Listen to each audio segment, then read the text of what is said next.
serious?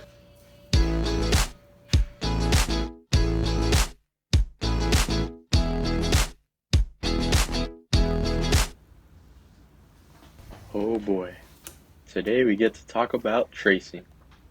You know, when I was a kid, tracing was this super cool thing that made me feel so awesome, but deep down inside, I would really feel like this. Oh, I'm a Sam! Shh, look at. When I would show my friends and family, they would all be like, "Wow, you really drew that? That's so cool!" Until they said those four horrible words. Did you trace it? Uh, no? You're ugly when you lie, Tim! I'm not lying! Then why are you ugly? But look, tracing is not this bad, terrible thing that exists. In fact, I think it's one of the best things to do if you want to get better at drawing. So without further delay, let's get into it.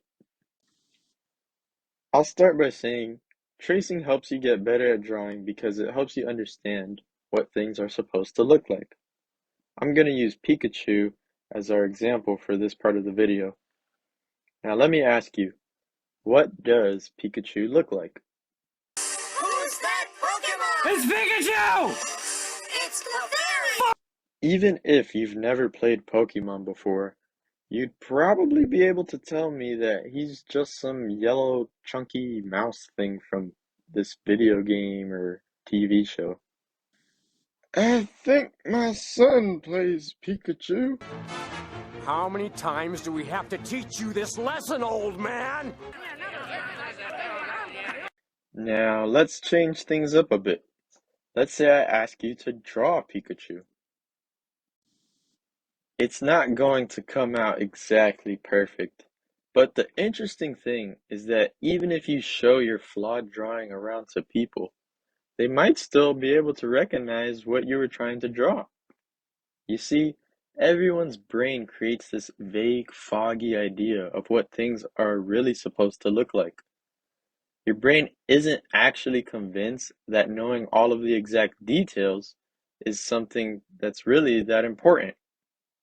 All you need to know about dinosaurs is that they're usually big and scary, not that a brachiosaurus's front legs are bigger than his hind ones.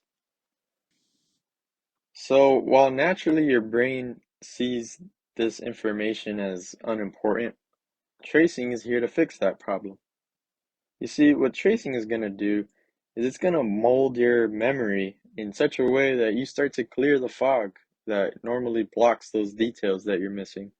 And as a result, it's easier to remember what things look like, what they're supposed to look like, which for an artist is super useful.